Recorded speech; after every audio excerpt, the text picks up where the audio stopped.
1, 2, 3, 5, 7, 11, 13, 17, 19. Jusqu'à le 9e. Ensuite, 23, 29. Le 18e, c'est combien? C'est 59. On se demande pourquoi 59? C'est le 18e. Pourquoi? Je ne sais pas. Alors, enfin, tu as besoin du Zohar. Je dois voir ici le Zohar, Parashat Vaïgash, page 250b. Il nous dit texto. Begin, parce que de Shittin Nishme Chasel Chad, 60 respirations moins une, c'est le secret de la vie supérieure. Qu'est-ce que tu as compris? 60 moins une. 60 moins, il dit pas 59. Il te le cache. Pourquoi? Il y a des secrets énormes. Alors, 59, c'est le secret, 60 moins, c'est 59, c'est le secret de la vie supérieure. Ben, 59, c'est quoi? C'est le 18e nombre au premier. C'est quoi? C'est la vie supérieure. Et quel est le monde supérieur? Le monde de Hamet. Ici, c'est Alma de Shikra, le monde du mensonge. Tout est à l'envers. Alors, retournons là-haut, voyons si c'est vrai.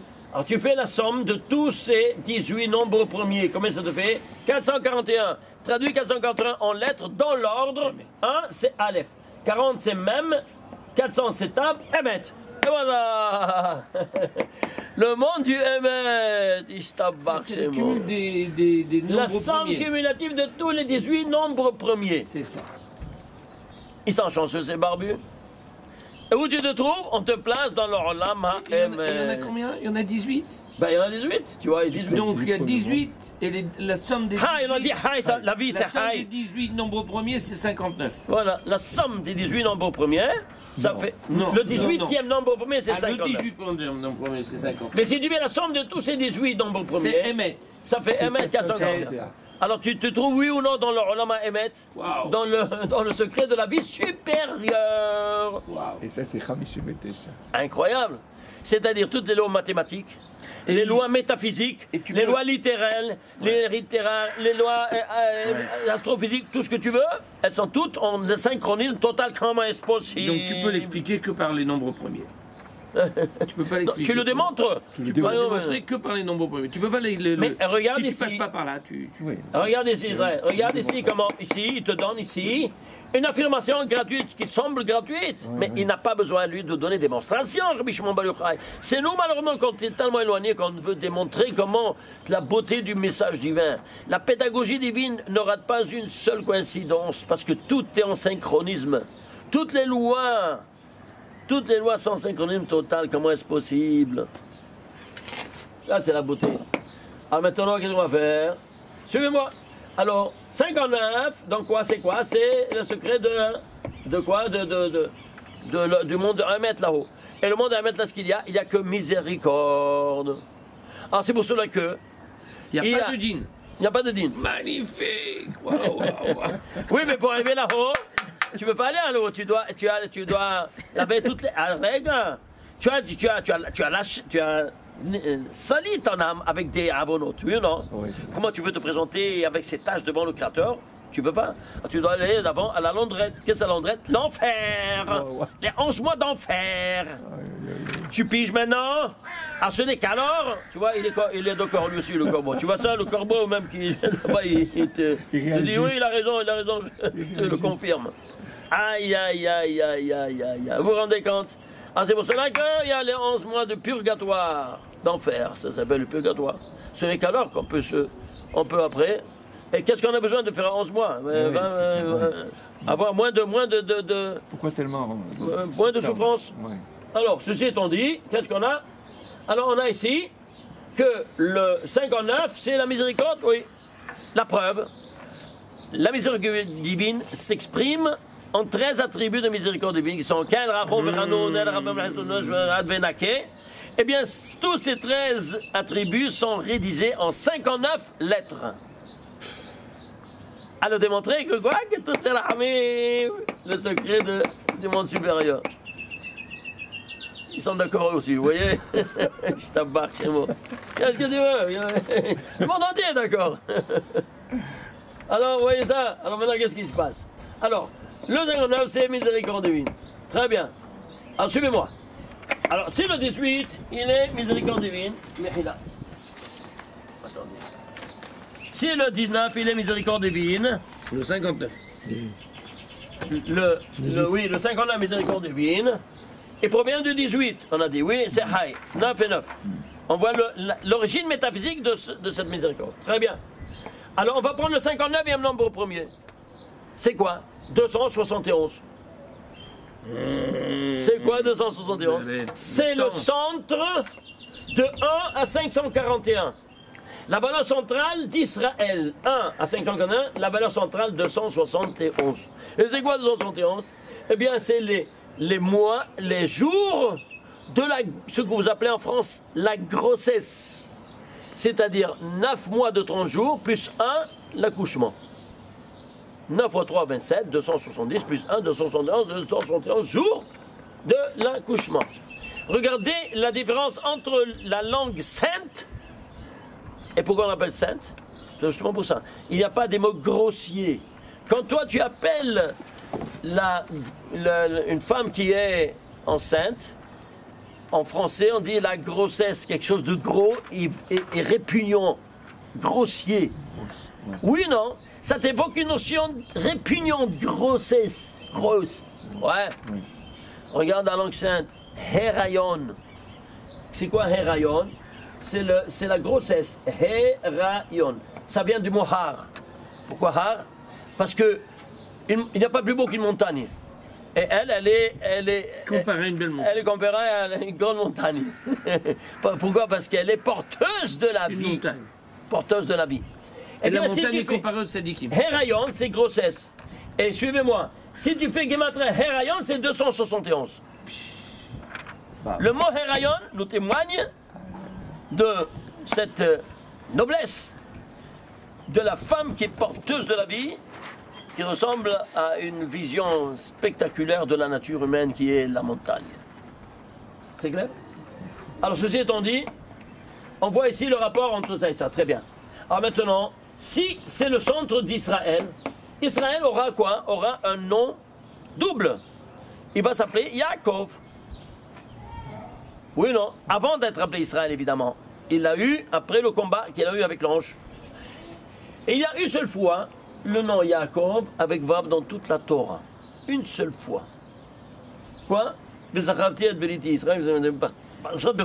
Après toutes les malédictions qu'il a données, il dit, et je vais me rappeler, je vais me rappeler le pacte que j'ai fait avec Yaakov, le pacte que j'ai fait avec Israël, et le pacte que j'ai fait avec Abraham, et la terre va se rappeler aussi.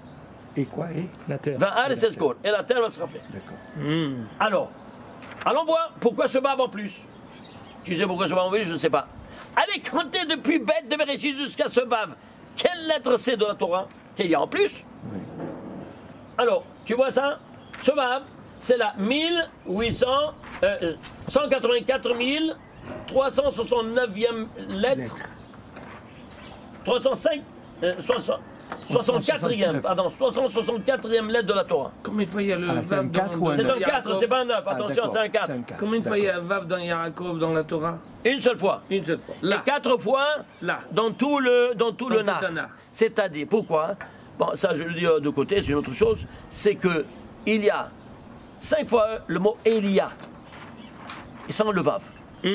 Et lui, 5 fois le mot Yaakov. Il lui a pris le Vav de Eliaou, il a dit, je te prends en gage ce Vav, apporte-moi le Mashiach, parce que Eliaou doit apporter le Mashiach. Alors je te rends ce Vav. C'est clair? C'est vrai, il y a 5 fois dans tout le Tanakh. Mais dans toute la Torah, il y a une seule fois, parce que c'est 1 à 4. Toujours ce rapport 1 à 4 à la Torah par rapport au C'est Yaakov Lévi'im, qui a pris le Vav à Eliaou, à Eliaou. qui s'appelle maintenant Elia. Elia. Comme mon Et petit-fils. il lui a dit, engage, apporte-moi le Mashiach et je te rends ton Vav. C'est ça. Alors, voyons un peu. Alors, suivez-moi. Alors, regarde. 184 000, tu traduis en lettres, et 364, tu le traduis en lettres. 184, c'est quoi? C'est pas code. Qu'est-ce que c'est pas code? Le code que Yosef, avant de mourir, il dit à ses enfants. Celui qui dit pas code, if code, c'est lui le libérateur qui va vous libérer. Eh bien, c'est ici, 183 milliers. Pas code. Et 364 ici, c'est quoi la guimate de Hassatan? De qui va te libérer? Du Satan. Voilà, ce Vav-là, il est sans emplacement. Une lettre en plus, une lettre en moins, tout s'écroule. Je répète, Oui. 184 364. Ici, une petite erreur. Oui. C'est clair? Alors, ceci étant dit, qu'est-ce qu'on a? Ça, c'est, vous allez le voir ici, Imaginez-vous ça. Où se trouve ce verset? Vaïkra. Dans quel chapitre? 26e chapitre, 42e verset. De nouveau, 26, Et 42. le chapitre c'est grand. Et 42, celui qui a fait le nom de Dieu de grand 2, de l'être qui a formé le golem. 26 et 42. Et ici, voilà pourquoi il te dit ici dans ce verset-là, 26 et 42. Parce que maintenant, toi, tu as ici, tu es né, n'est-ce pas? Ici, après ces 271 jours. Donc ça, c'est au niveau infra-utérin. Et ça, c'est au niveau extra-utérin, pendant toute ta vie. Ouais. Alors, comment c'est Israël et Jacob, ensemble, c'est 729. 729 plus 231, ça fait 1000 boules, pile. Ishtabach Shemo. C'est-à-dire, il clôture de sa conception à sa naissance. Jacob, le troisième patriarche d'Israël, le premier qui s'appelait Israël, il est 1000. Et c'est quoi 1000? C'est 10 fois 10 fois 10. C'est quoi? 10 dans le Marshava, 10 dans le Dibour, 10 dans le Maasé. Pensée, parole, action. C'est quoi 10? Eh bien, chaque chose du Gdusha, Mourkav, Be'eser, Rabbi Shimon Bar Yochai nous dit, chaque chose de sainteté s'articule en 10. Les 10 séphirotes, les 9 plus la Malchut, les 10 commandements, oui, un tas de choses de 10, ça, je ne veux pas entrer maintenant dans ce 10 parce qu'on ne s'en sort pas. Mais si tu prends maintenant la notion du 10 qui se dit en hébreu Eser, Ouais. Eser, en entier, regardez, Eser, Ayin en entier, Shin en entier, Resh en entier, le total ça fait 1000? Aussi ça fait 1000. Ishtabach Shemo. Ma notion du 10, elle renferme en son sein quoi? Quand tu la prends dans son intégralité, c'est 10 au cube. Et pourquoi? Au cube. Au cube. 10 fois 10 fois 10. 10 fois 10 fois 10, ça te fait 1000. Vous comprenez? Et c'est pour cela que, ici, qu'est-ce que tu vas faire? Eh bien, tu vas comprendre que le 10e fils de Jacob, qui c'est? C'est Zévouloun. Benjamin. Le 10e fils. Le 10e fils! Ah, pardon. En ordre chronologique, c'est Zévouloun. Pourquoi? Parce que Zévouloun, il va donner la dîme, il est le 10e. Alors, il va donner la dîme à son frère Issachar pour maintenir la Torah. La règle veut que chacun de nous donne le maaser au Beth Amikdash. Ah, il n'y a pas de Beth Amikdash, on donne Beth Mikdash Me'at, un mini sanctuaire que c'est quoi? Le Beth Midrashot, Beth Knisiot et les Beth Yaakov. Là, on étudie la Torah. Alors, c'est là qu'on donne. On remplit notre rôle de donner le maaser et notre devoir religieux. Et qui nous dit donner le maaser? Le nom d'Israël qu'il a reçu. Regardez ici. Israël, c'est Yesh Kel. Il y a un Dieu. C'est-à-dire, les deux premières lettres, c'est Yesh. Les deux dernières, c'est Elle. Dieu. Dieu au singulier. S'il y a un Dieu au monothéisme. Comment tu vas témoigner qu'il y a un seul Dieu hein, en donnant ton maaser en premier lieu? Comment tu le sais? Ici, Yesh, combien ça vaut? 310. Elle, combien ça vaut? 31. 31 310, ça fait 10%. Et le reste, c'est quoi? Ben, le reste, c'est la lettre centrale. Tout pirouette autour du reste. Et qu'est-ce que ça veut dire ça? Ben, j'ai trouvé, moi, ici, une Gemara qui nous dit que celui qui est dans Maseret Péra, celui qui a 200, loïtol. Mishesh Lomatam, loïtol. Celui qui a 200, quoi? Zouz. Il prélève pas. N'a pas droit à la caisse de la tzedaka, de la communautaire. Alors, c'est-à-dire, il est pauvre, il a droit à la tzedaka seulement s'il a de 0 à 199 zouz. Oui, non. Et la preuve que tzedaka, c'est gematria 199. Alors, jusqu'à 199, tu as le droit de tzedaka. 200, tu n'as plus droit. Ah, alors, qu'est-ce qu'on a ici avec le Beth Amikdash? J'ai vu dans l'Yerushalmi, dans le Talmud de Yerushalmi qui nous dit Yerushalayim non nifdet ella bitzdaka. Yerushalayim ne va se rédimer qu'avec la tzedaka. Qu'est-ce que ça veut dire seulement avec la tzedaka? Hein? C'est-à-dire elle est pauvre. De quoi? Du Beth Amikdash, elle est appauvrie. Alors qu'est-ce qui lui manque? Elle est dans le statut de 199. Il lui manque quoi? Un zouz. Pour être de 200 plus loin. Et c'est quoi? Hein? Combien ça vaut zouz? Zain, Vav, Zain. Zain 6, plus 7, plus 6. Zain. 7, plus 6, plus 7. Combien ça devait? 7, 7, 14 et 6, 20. 20 à 200, reste c'est combien c'est? Reste c'est 200. 20 à 200 c'est combien? Alors tu vois, le but c'est d'arriver à 200. Alors tu comprends ici, tout pirouette autour de ce 200. Alors maintenant, ceci étant dit, on a compris comment ça fonctionne et pourquoi il se trouve dans quel endroit, quel mot et quelle lettre. Ah là, c'est spectaculaire. Je ne peux pas entrer encore dans les détails parce qu'ici on a tellement d'autres choses encore à vous montrer. Alors ici, qu'est-ce qu'on a? On a vu ici ces dimensions incroyables. De quoi? Comment ça s'appelle? Des 18, c'est quoi? D'où ça vient? Alors maintenant, on va voir ici maintenant en détail. Ça c'est qui donne, ça c'est Or Yachar et ça c'est Or Hoser. Rayon incident, rayon réfléchi. Alors, le total de l'incident, c'est 78. C'est quoi 78? C'est 3 fois 26. 3 fois le tétragramme divin qui s'affirme dans le rayon incident. Et le rayon réfléchi, si tu mets la somme de 23 à 59 de ces 9 nombres, ça te fait 363. C'est quoi? 3 fois 11 au carré. Ouais. De nouveau, ce 3 qui est une constante. Mais ici, 26, ici 11 au carré. Pourquoi 11 au carré? C'est quoi 11? C'est le 11 et des de sainteté qui vont se conjuguer avec le 11 des celles du mal pour les dominer. Si toi tu fais des avérotes, alors c'est 11 du mal qui domine les 11 du bien. Ça dépend de toi. Alors, ou tu fais régner le royaume des ténèbres avec tes avonotes, ou tu fais le royaume du ciel. Alors, c'est pour ça qu'ici le 11, il a un double langage. C'est clair? C'est pour ça qu'il est 11 au carré. Alors c'est Or11. D'où vient ces 11 étincelles du bien ou du mal? C'est simple, regardez. Tu vas prendre l'initiale du nom écrit et du nom lu. Amonai se lit. Le premier c'est 1, c'est 10, et là c'est 1, ça fait 11. Et voilà les 11 étincelles de bien. Maintenant, si tu l'écris en entier, ça fait Yod, c'est 20. Aleph, c'est 111. Total, 131. Le nom de l'ange de la mort. Ouais. Ah, mais comme il est dans le bien, il est l'antithèse du bien, ben c'est simple. Regardez. 131, tu peux le diviser? Non, c'est un nombre premier. Lequel? Le 33e nombre premier. 33, c'est quoi? C'est 3 fois 11. Ouais. 3 fois 11. Ah, il y a 4 mondes. Où est le 4e 11? Alors, les 3 11, c'est le parallèle du Pshat, Remez et Drash. C'est-à-dire, l'explication simpliste de Remez, allusion, et Drash, allégorique. Et où il est le Sod? Le voilà, il est ici, représenté par quoi? Il est à part par les 11 étincelles qui viennent de l'initiale de ça, seul. Et pourquoi il est à part? Parce que ici, dans le Pshat, Remez et Drash, on étudie le Torah oral à travers la Mishnah et la Gemara.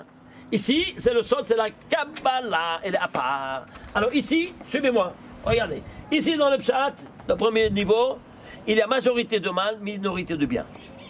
Dans le Remez, dans le deuxième monde, que le Sod Yitzira, il y a 50%, 50%. De bien, 50% de mal. Et ici, dans le Drash, dans le Olam Haberia, il y a majorité de bien, minorité de mal.